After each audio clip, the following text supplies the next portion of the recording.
إن هذا القرآن يهدي للتي هي أقوم ويبشر المؤمنين الذين يعملون الصالحات أن لهم أجرا كبيرا.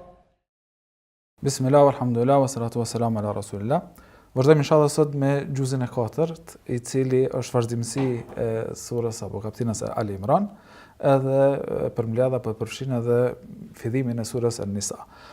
Ky gjuz është pak më specifik në kuptimin e radhitjes së temave, meqense fillon me ndërtimin e besimit, pra i jep një theks të veçantë qëndrueshmërisë në besim.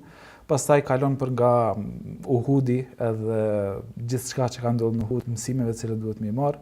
Dal nga dal pastaj prej kësaj shtylle të fesë që është pra besimi në Allahun, mbështetjet tek ai, kapja për litarin e Allahut si bashkësi, kalon tek normat të cilat lidhen me familjen, pra normat praktike apo nëse mund të them këto raporte që i ndërtojnë njerëzit me njëri tjetrin. Kalon tek të drejtat e gruas, trashëgimia, edhe dal nga dal pastaj përmbyllet me ajetet e pendimit. Bashkë me mua në këtë trajtim, sikurse zakonisht, është Hoxha Blerim Rexha dhe Hoxha Mirsim Maliqi. Allah është përbleft për prezencën këtu. Hoxha Mirsim, qushe e dim pra, nëse e kemi erujmë kujtesën edhe vazhdimësinë pra, pak a shumë është përmbyll gjuzi paraprak pra me disa dobi apo me disa le të themi mësime që nxjerrim nga popujt më hershëm, pra pikërisht nga Bejt e Israilit.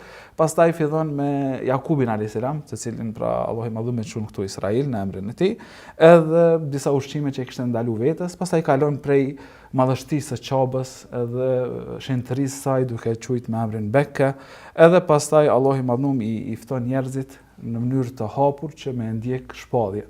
Mirë po këtu në këtë pjesë nënvizohet një detaj cilin kisha pas qef me trajtu bashkarisht, e që ka të bëj me fshehjen e diturisë. Çka muj me thonë, çush me e kuptu pra këto ajete cilat flasin për fshehjen e diturisë? Të falemnderit që po analizon pikërisht pjesën e fshehjes argumenteve, sepse është shumë domethënëse në kuadër të komplet storisë atë narrativës që ka të bëjë me Ben Israelit. E sidomos nëse referohemi do të thotë pjesës së fundit, ka të bëjë me misionin e profetit, saktësisht Jakubi alayhis salam, pastaj vjen me çabja si simboli unitetit të një vlere, edhe pastaj vjen shpallja si konkretizim i mëshirës hyjnore për njerëzit. Nëse i referohemi këtyre tri vlerave ose këtyre tri temave, gjojmë që bëhet fjalë për tri përcaktime më të mëdha. Saktësisht të bojnë, nëse më me thonën, atë identitetin më themelor të njerëzve. Do thotë misioni i profetit, pastaj është domthonë kibla, edhe pastaj domthonë është shpallja. Ndoshta vjen si mesazh pikërisht në këtë sure, që mos i tregohet rrëfeja të rishtazi për Ben Israelit, që çdo lloj fshehje e argumenteve është e qortueshme, mirë po më së qortueshme është kur ka të bëjë me tema të mëdha. Domthonë përcaktimet e mëdha nuk guxojnë më shefën. Pasi është një diçka që kisha pas ndoshta dëshirë me qenë më e prekshme për realitetin tonë, sepse shpesh ndoshta këto temat e Ben Israelve na mendojmë që janë larg për neve. Domthonë ose ku është mësimi. Allahu subhanahu ka sjell pikërisht për çka turci. Një prej urtësive që kisha pas dëshirë me analizu është me hek hamendjen që a mumi na me përfundu në këtë shembull apo jo. Kuptimi që a mundot me ndodhë të thtartë e Muhamedit sallallahu alaihi wasallam, një që qartazi, sheshazi, domethënë përcaktuar me shefën argumentin, sepse Ben Israelit e kanë shef, e kanë ditën ordrin e Muhamedit sallallahu alaihi wasallam. E kanë ditën një mori paralajmërimesh edhe profecitë që kanë bënë me të, dhe i kanë shef dhe kanë qenë shumë të relaksuar tek fshehja e së vërtetës, edhe fshehja e argumenteve. Kjo ndodh ndoshta tek rasti muslimanëve të sodit, që duhet me kuptu që shembulli Ben Israelve mund të më konë kapitulli i fundit i devimit, jo kapitulli i parë. Domethënë, mbërrin mas mbrëmje me shef të vërtetën nëse e përshkon një rrugë të gabuar. Për shembull, prej filleve të fshehjes është fshehja ndërmjegulla, duke folur jo me qartësi. Ose për shembull fshehja duke pasur çështje të ambiguitetit, duke folur me dy kuptime. Ose për shembull fshehja duke sjellur interpretime subjektive. Do thonë, e gjen një moment ku ne gjej veten mu deklaruar me një farforme që nuk është domethënë qeltërisht edhe pastër për me thonë në vërtetë, në një farforme jam duke mshef, edhe pse realisht nuk duket qartë asgjë që jemi duke mshef një argument fetar ose një të vërtetë fetare. Ndaj, tu kisha dëshirë me nënvizu një fakt që kjo është shumë e rrezikshme. Ndaj Allah azza wa jalla në surën Bekare që kena kaluar më herët e përmend që mbi këta njerëz bie mallkimi i Allahut dhe mallkimi i engjëjve, edhe mallkimi atyre që mallkojnë për arsye se është privim shumë i rrezikshëm. Për shembull, nëse kisha pas dëshirë drejt me dhënë çka shembull. Për shembull, se dikush kish pasën mundësi me i privu njerëzit pi ujit. A e kish mi pa shumë njerëz të dëmshëm, shumë njerëz destruktiv, shumë njerëz domethënë të rrezikshëm, shumë njerëz që s'ja kish mi fal. Domethënë, kush ta dha ty drejtën me privu mu pi ujit? Kush ta dha ty drejtën me provu mu pi provave fetare? Kush ta dha ty drejtën me provu mu prej një domethënie kuranore? Mund të thonë, jo, ti ki Kurani shko gjeje vetë. Jo. Kur je deklaruar me mjegulla, kur je deklaruar me paqartësi, kur je deklaruar me ambiguitet, kur je deklaruar me interpretime të kota, këtu janë bë perde edhe pengesë për mos marrën drejtën e vërtetë. Edhe rrjedhëmisht me një farformë ma kim shef, sepse më ke thonë këto burimi i ujit, ndërkaq që s'kom gjetë aty ujë, kom gjetë dikun, domethënë kom shku dikun tjetër që në fund e kom kuptuar që mund të jetë domethënë mirazh në shkretirë dhe rrjedhëmisht domethënë më ke privu. Ashtu sikur që privimin nuk ja kishim fal njerëzve nëse na kishim shef burimin e ujit, që ashtu nuk është e falshme ose është e vështirë e falshme, është shumë e rrezikshme, domethënë nëse dikush jap drejt vetes më jap shef dikujt argumentin fetar, interpretimin, botkutimin fetar edhe argumentet fetare. Pra sa herë kalojmë te këto ajetet e bejve të Izraelit, banu Izraelve, pra janë mësime për neve konkrete, meqense ata i kanë bërë disa vepra që më të shëmtuara, më të dënueshme, edhe rrjedhimisht Allahu i madhun përmes tyre na ka tërheq vërejtjen edhe neve që me kon të kujdesshëm. Pastaj në vazhdim e ajeteve të kësaj sure, pra më njëherë pas kësaj pjese të cilën e sqaroi Allahu shpërblet, Allahu i madhun pra na i drejtohet besimtarëve duke i thënë që keni frikë Allahun, pra tutuni Allahut. Edhe është një veçanti këtu në këtë ajet thotë wala tamutunna illa wa antum muslimun. Ju keni me vdekje se keni me vdekje. Ama mos vdisni ndryshe vetëm se duke qenë musliman.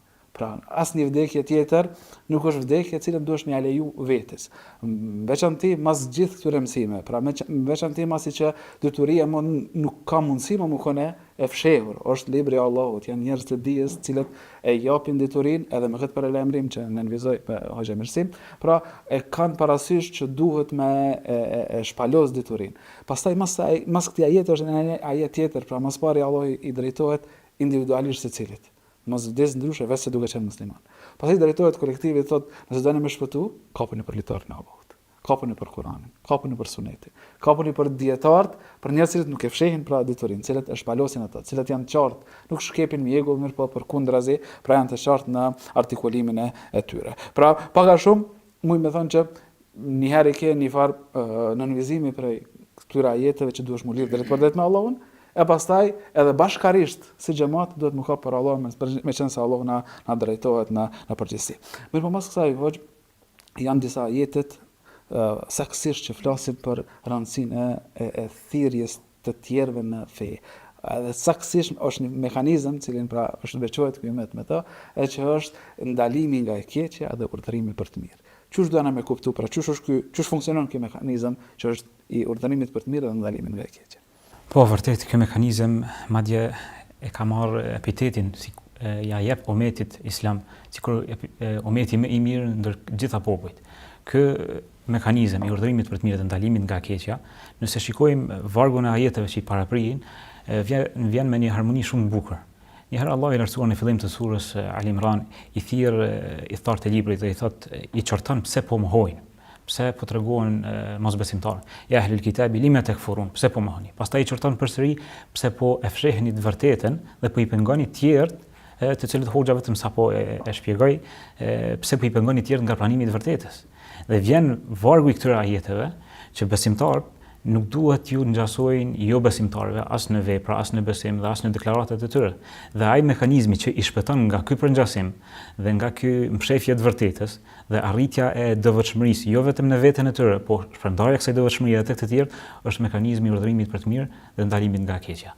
Madje nëse shikojmë se si i drejtohet diskursi besimtarëve, thot Allahu: "Wal takum minkum ummatun yad'una ila al-khairi wa ya'muruna bil ma'ruf wa yanhauna 'anil munkar."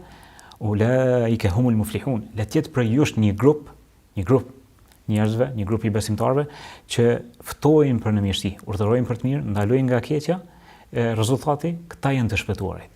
Ka thonë Imam Kurtubiu, thotë ka me vazhdu ky umet me qenë në mirësi dhe umeti më i mirë përderisa urdhërojnë për të mirë.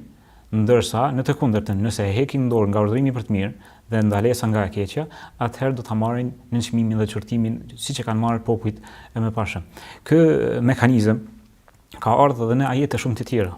Ndër ajetet të cilët e vërtetojnë edhe më shumë është ajeti në surën Tauba ku thotë Allahu i lartësuar wal mu'minuna wal mu'minatu ba'duhum awliya'u ba'd. Besimtarët dhe besimtarët janë miq të njëri tjetrit, janë vëllezër, janë ndihmëtar të njëri tjetrit.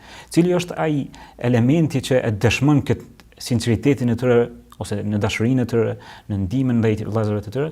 Thotë Allahu ya'muruna bil ma'ruf wa yanhauna 'anil munkar. Urdhërojnë për të mirë, ndalojnë nga keqja. Pastaj e përmend yuqimuna salata wa yutuna zakata, falin namazin e japin zakatin si obligim ndaj Allahut të lartësuar. Ndërsa obligimin e ndërsjell është që unë nëse jam i sinqert ndaj teje, nëse shon një veprim që ti je ka bën që është i keq, duhet më të këshilloj. Dhe ai mekanizmi pastaj na drejton pejgamberi sallallahu alaihi wasallam në metodën se si duhet të urdhërojmë për të mirë dhe ndalojmë nga keqja. Këtu hoj kanë herë ka hapësirë edhe për keq kuptim. Pra ky mekanizmi cilin jemi të thirrur me përdor, me urdhëru për të mirë dhe me ndalu nga e keqja, sigurisht duhet me kalu përmes një metode cilën e ka mësuar pejgamberi sallallahu alajhi wasallam, apo Allahu i madhëm në Kur'an, apo dietarët pra e kanë prezantuar pak a shumë. A ka disa specifika apo a mund mi pas parasysh disa pika se çu do të më konaj morali atij që ndalon nga e keqja dhe urdhëron të mirë. Që ne kemi dy hadithi kemi nga pejgamberi sallallahu alaihi wasallam. Hadithi i parë transmeton Abu Sa'id al-Khudri, shënon Imam Muslimi, thot pejgamberi sallallahu alaihi wasallam, kur ndokush prej jush e shën ndonjë të keqe, le ta ndryshojë me dorën e tij. Nëse nuk ka mundësi, atëherë me gjuhën e tij. Nëse s'ka mundësi, atëherë spaku me zemër le ta urrej, mos ta pëlqej, dhe kjo është gjendja më e ulët e imanit. Këtu e shohim atë tri nivelet e urdhërimit për të mirë. Tek e para, ndryshimi me dorë duhet kesh një farë fuqie, autoriteti, pushteti. Dhe kjo është tek autoriteti, po mund të kuptohet edhe sikur autoriteti brenda familjar, sikur se prindi apo bashorti të lidhje me bashortën e kështu me radhë. Pastaj është me gjuhë dhe këta pothuajse e bartin të gjithë njerëzit dhe thirrësit dhe përmirësuesit, hoxhallarët janë ata të cilët i përmirësojnë tjerët me fjalët e tyre, me ligjëratat e tyre apo me laps. Ndërsa nëse nuk ke mundësi as këto dyja, atëherë spaku minimumin çfarë kërkohet prej teje është ta urrësh me zemër. Dhe kanë përmendur dietarët pse spaku kjo, që ta urrësh me zemër nëse nuk ke mundësi as ta ndryshosh as ta përmirësosh, që spaku ta mbrosh veten që ajo keqe mos ndërhyj tek ti, mos ndryshoj ty. Pastaj kemi edhe hadithin tjetër kur e pyetet pejgamberi sallallahu alaihi wasallam, pasi që i urdhëron sahabët mos qëndrojnë në rrugë, ndërsa sahabët thonë po nëse kemi nevojë, atëherë thot nga detyrimet e rrugës, qëndrimit në rrugë është ulja e shikimit, përshëndetja me selam dhe urdhërimi për të mirë dhe ndalimi nga keqja. Ndërsa para se të na mësoj pejgamberi sallallahu alaihi wasallam se si ti edukojnë të tjerët, në fakt si ti ftojnë të tjerët në Islam drejt virtyteve të larta, e shohim që Allahu i lartësuar na porosit në Kur'an. Ud'u ila sabili rabbika bil hikmati wal maw'izati al hasana. Ftoni në rrugën e Allahut me urtësi dhe me këshilla të mira. Pastaj e kemi edhe kur pejgamberi sallallahu alaihi wasallam i këshillon sahabët dhe i porosit që tek aspekti i urdhërimit për të mirë dhe ndalimit nga keqja, së pari duhet të jesh i sinqert, duhet të kesh dituri, po pastaj edhe duhet të jesh durimtar, se mos ka mundësi që ato që urdhon për të mirë ta kthejmë në ndonjë fjalë të keqe. Dhe ajo çfarë e zbukuron urdhërimin për të mirë është butësia. Ajo është butësia e cila e çendis, më thon, këtë mekanizëm fetar. Po pra, do të thënë, ky mekanizëm është mirë, po duhet me mësu çush me përdor, edhe pastaj duhet me apliku mbas këshillave dhe mësimeve të pejgamberit sallallahu alaihi wasallam. Pastaj ajetet e kësaj sure kalojnë të një skenë, le të themi, e ditës së gjykimit. Thot, këta njerëz cilët do të thonë Allahu i ka thonë që më ka për lejtarin e tij, që mos më vdek dusha vetë se musliman. Pastaj këta njerëz që urdhërojnë për të mirë, ndalojnë nga e keqja, i kryejnë urdhrat e Allahut, dallohen pastaj edhe në botën tjetër, pra nuk janë njëjtë, madje edhe në fizionominë e tyre. Pastaj Allahu më vonë thotë, "Jo me të bjëddu wujuh, wa taswaddu wujuh." Kanë një ditë kur kanë mos bërë fytyrat, kanë mos ndriçuar fytyrat, po kanë me pas edhe fytyrat ngrysura, të zeza, të cilat e kanë meritu si pasojë e veprave të tyre. Allahu na ruajtë na bëj për atyre të cilat u zbardhen fytyrat në këtë ditë. Pra njeriu pra vendoset në këtë ditë apo në këto ajete gjendet, nëse i thëdhohet në meditimin e këtyre ajeteve, gjendet në këtë skenë para Allahut madhum, para njerëzve tjerë, edhe me shenjat e udhëzimit apo me shenjat e përmbushjes së këtyre mësimeve të cilat i marrim nga kjo sure edhe nga Kurani në përgjithësi. Pastaj ajetet e surës Ali Imran trajtojnë edhe detyrat edhe përgjegjësitë e këtij umeti, duke tërheq pra gjithmonë paralelin edhe me gjendjen e popujve të mëhershëm. Çfarë saktësisht është pjesa tjetër e kësaj sure, Hoxh, ku ndërlidhet pra me gjendjen e mëhershme të popujve? Është e rëndësishme me kuptuar që na shpesh thirremi tek koncepti i umetit, po koncepti i umetit nënkupton unitet.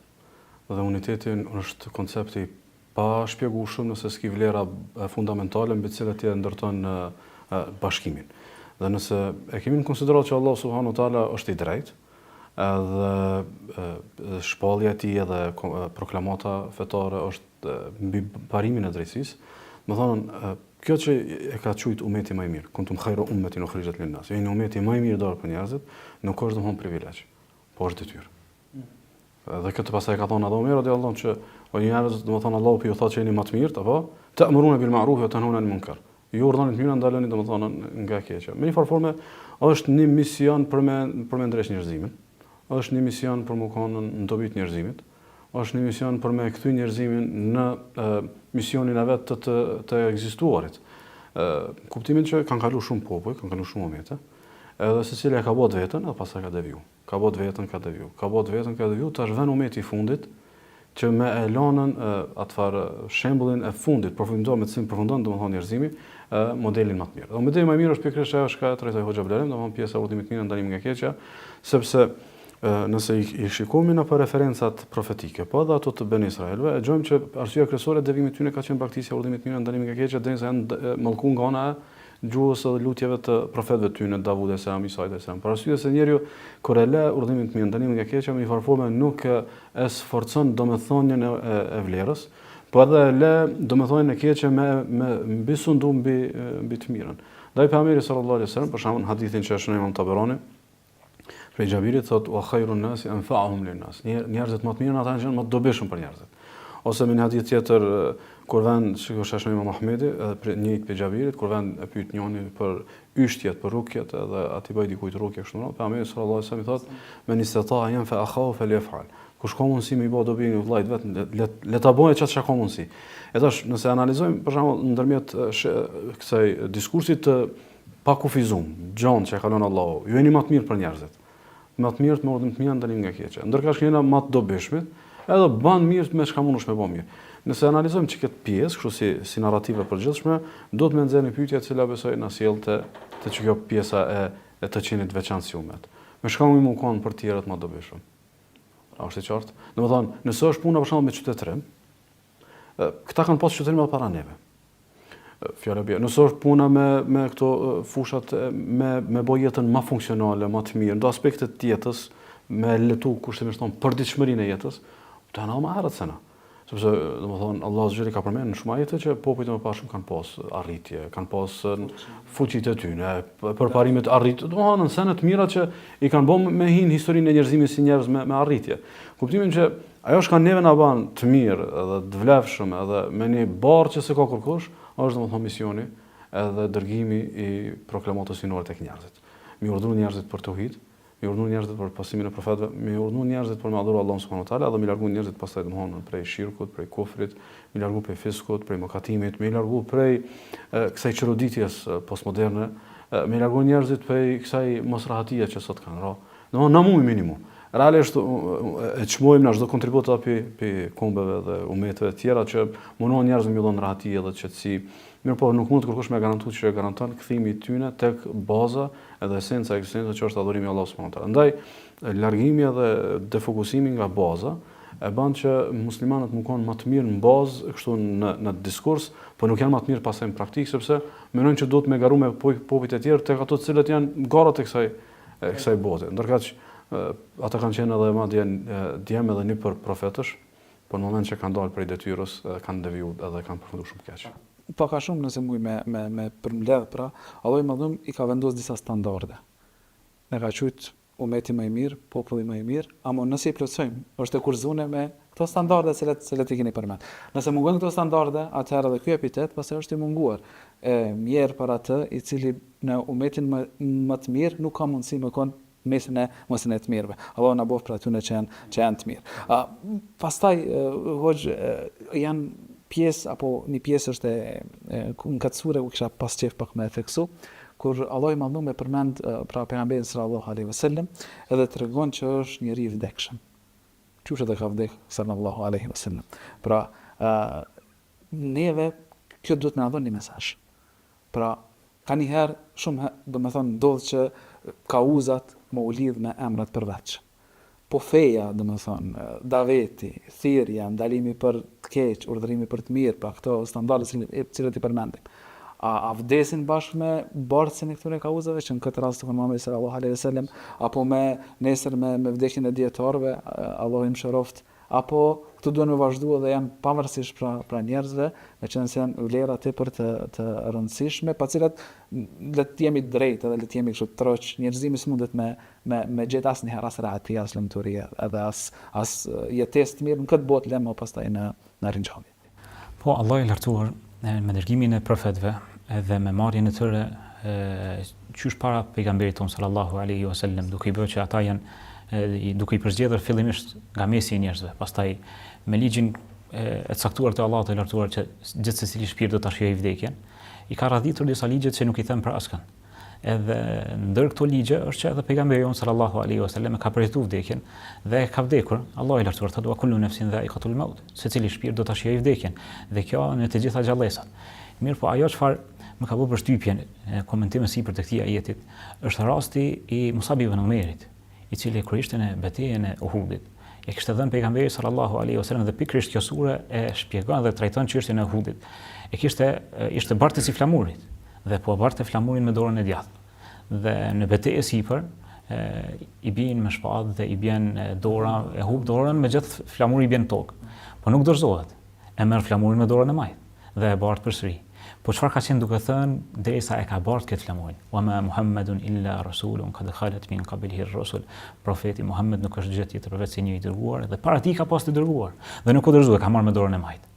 Dhe përsëri i kputet dora, pa madhështia e kësaj rasti është se tash e kap me durt, me pjesët e mbetura të durve dhe e kap kraharorin përsëri, e kap flamurin përsëri dhe e ngrit për herën e tretë dhe nuk dorëzohet. Dhe këtu e kemi atë mësimin madhështor, pastaj bjen si shahid Musabi, e kemi atë mësimin madhështor që ne jo vetëm të ky rast, po edhe të raste të tjera që misioni jon, jeta jon, vdekja jon, adhurimet tona të gjitha duhet të jenë vetëm për hir të Allahut, dhe vetëm për Allahun dhe për Allahun, se me vdekjen e pejgamberit sallallahu alaihi wasallam ka përfunduar shpallja, mirë po jo edhe feja. Nga se edhe kjo ka qenë ai urdhri apo predikimi kryesor i pejgamberit sallallahu alaihi wasallam që të adhurohet vetëm Allahu. Edhe Allahu i edukon besimtarët duke thonë afa immata u qutila inqalabtum ala aqabikum. Nëse mytet pejgamberi apo vdes apo e mytin, a keni më kthy mos bravo se më kthy shpinën e fesë Allahut. Wa man yanqalibu ala aqibihi fala yadurru Allah shay'a. Kush ja kthen shpinën Allahut, kush kthehet mbrapa lëshon fen, Allahut nuk i bën dëm. Dhe përfundimi i ajetit, sikur do më na tregu Allahu wa sayajzi Allahu ash-shakirin, Allahu do t'i vlerësoj ata mirënjohësit, ata falëndëruesit që e përjetojnë nimetin e fesë, janë falëndërues me zemra, me gjuhë, me gjymtyr dhe nuk e kthejnë shpinën ndaj fesë Allahut të lartësuar. Dhe u bë çfarë u bë? Kush vdeq pe figurave, ata nuk lëshojnë pa, nga se janë të bindur në urdhrin e Allahut të lartësuar, fastaqim kama umirt. Përqendron në rrugën e drejtë, ashtu siç i urdhëruar. Dhe çysh janë treguar të pa epër, të pa lëkundur sahabët në krye të tyre, zotëria e sahabëve Abu Bekri radhiyallahu anhu, me rastin e vdekjes së pejgamberit sallallahu alaihi wasallam, kur dal dhe i qetson gjakrat në xhaminë e pejgamberit sallallahu alaihi wasallam dhe i thot atë fjalën që përsëritet sa herë tani, kush ka qenë duke adhuruar Allahun, Allah është i gjallë dhe s'vdeskur, ndërsa pejgamberi ka vdekur. Po, Allah shpëlbëftoj, vazhdo në këto ajete, pastaj Allahu i mallum para se me kalu, sepse është interesant çu trajtohet përmendë betejën e Uhudit dhe disa detaje, po kisha pas qef edhe pak, po vetëm po du me nënvizu një pjesë ku Allahu i mallum pra na tërheq vërejtën, na thot neve o ju pra që keni besu. Nëse keni qef që me ja u bë qefin jo besimtare. Pra nëse puna ju i bëhet për sytë e njerëzve, atëherë keni më kthy të humbur. Pra, ndërkohë që nëse angazhimi juaj është për hir të Allahut, që ato e gjeni pra tek Allahu, sepse Allahu se e shakirin, pra Allahu i shpërblen ata mirënjohësit, ata që janë falënderues ndaj tij, ata cilët e ndjekin urdhrin e Allahut më dhom. Ndërkohë që nëse motivi jot është që me të pa tjerë që atë bëu, pra me apo çefin dikujt tjetër, me u kujdes në mënyrë që të tjerat me gjetë pëlqim tek ty. Atëherë nuk e arrin kënaqësinë e Allahut, pas ata nuk mundesh me i kënaq pra. E në veçantë nëse bëhet kënd raport me jo besimtarët, atë që besoj që është shumë e rëndësishme me nënvizu këtë pjesë, në mënyrë që me rregullu pra mjetet tona, motivin ton, pse janë aty i bë gjërat të cilat janë duke i bë. Pastaj përmende pra Uhudin kisha pas qef munal edhe pak ma shumë të kjo pjesë, pra që shedim Uhudi është një mal në Medine, është një mal i madh, edhe është përmend në kontekste ndryshme, qoftë për me tregu çfarë shpërblimi është, ai i cili fal xhenazën, e përcjell xhenazën, apo gjithashtu edhe ka ndodhur një betejë atje që ka një mësim shumë i madh për muslimanët e asaj kohe, vazhdon me kon mësim edhe për neve në këtë kohë. Çush me shpjegu me pak fjalë me përmbledh magnitudën apo tronditjen që kanë pas musliman këtë betejë. Pra, çka ka ndodhur realisht në këtë betejë e që duhet me marrë si mësim? Betejë e Uhudit është një shkollë në vete dhe ka mësime të jashtëzakonshme në të.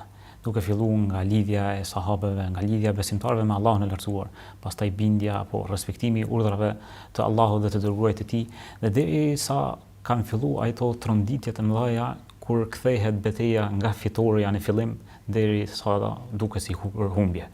Nëse kthehemi qysh në fillimet e përgatitjes për betejë, pejgamberi sallallahu alaihi wasallam na edukon neve që ne duhet të këshillohemi me njëri tjetrin dhe të marrim mendimin e njerëzve më të dijshëm, njerëzve më të urtë, njerëzve që i kemi të afërt. Dhe shohim që pejgamberi sallallahu alaihi wasallam këshillohet me sahabët në lidhje me daljen jashtë Medinës apo qëndrimin brenda në Medinës. Dhe pejgamberi pak para se me dalë i vesh 2 parzmore. Këtu keni mësim tjetër që në marrjen e sebepeve, në shkaqeve të fitores, dhe jo vetëm pretendosh mbështetjen në Allahun e Lartësuar, në anën tjetër nuk e bën asnjë lëvizje që me arrit filon çështjen apo x çështjen. E shohim që pejgamberi sallallahu alaihi wasallam, pasi që e merr mendimin e sahabeve që dalin jashtë Medinës dhe t'i presin tek kodra e Uhudit, që në atë kohë kodra ishte jashtë qytetit të Medinës, Uhudi, dhe sahabët sikurse hamendën dhe i thonë e shohin se ju ka prish dëshira pejgamberit. Dhe thonë po dëgjojmë por rrim Medinë. Mirë po, pejgamberi sallallahu alaihi wasallam thotë nuk i takon një pejgamberi që kur të vendos kur ta vesh parzmorën, ta heq mo.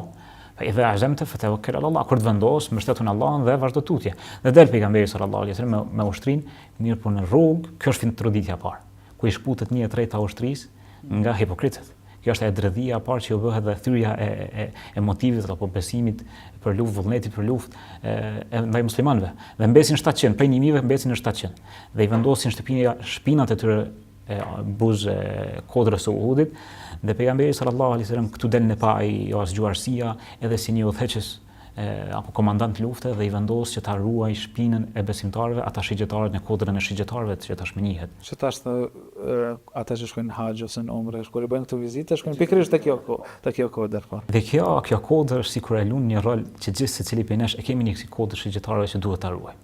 Dhe pejgamberi sallallahu alaihi wasallam urdhrin apo mënyrën se çysh ja jep urdhrin është shumë mbërslënës. Dhe ju thotë mos lëvizni nga vendet juaja, qoftë edhe nëse na i shihni trupat tanë duke ne i marrë zogjt prej fushës betejës. Që i bën nëse të gjithë kena dek, jo akoma duhet me qëndruq atë. Do urdhër shumë i prerë. Po megjithatë natyra e njeriu dhe ata sahabi Allahu qoftë i kënaqur me të bin në këtë sprov momentit. Dhe një farforme në shikimin e tyre kanë qenë që muslimanët janë duke fitu. Dhe muslimanët kanë qenë duke ndjek jashtë betejës idhujtarët, dhe ata duken sikur po mesin pa plaskën e luftës dhe zbresin poshtë. Dhe pastaj vjen ajo tronditja tjetër kur ju kthehet fush betejë nga fitoria në humbje, dhe aty vdesin një muri e sahabeve. Aty plagoset pejgamberi sallallahu alaihi wasallam. Aty vdesin mbi 8 sahabë duke i dalë në mbrojtje pejgamberit sallallahu alaihi wasallam me trupat e tyre, që t'i bëhen parzmore, vetëm t'ia mbrojnë jetën e tij. Dhe këtu Allahu i lartësuar i edukon sahabët dhe na edukon neve që do të personi lëndime, do të personi humbje. Mirë po, të lidhemi vetëm me Allahun e lartësuar dhe vetëm tek ai mbështetemi dhe vetëm prej tij ta kërkojmë ndihmën, njëkohësisht të zbatojmë urdhrat të cilat na janë dhënë. Pra nëse mbuj me përmbledh dhe themi këtë mesazh, ajo le të themi humbja e momentit, sepse besimtarët në udhëheqjen e Muhamedit sallallahu alaihi wasallam gjithmonë kanë kurrë fitore. Ajo humbja e momentit nuk u kon për shkak të plaçkës, por shkon për shkak të thyrjes së urdhrit. Sa herë që thehet urdhri, atëherë gjithmonë jemi të rrezikuar me psu disfat, me psu edhe në këtë botë, po më e keqe me psu në botën tjetër. Çka mund me shtu me 2-3 fjalë apo me përmbledh këtë pjesë në mënyrë që me mbet si mesazh për ata që na ndjekin.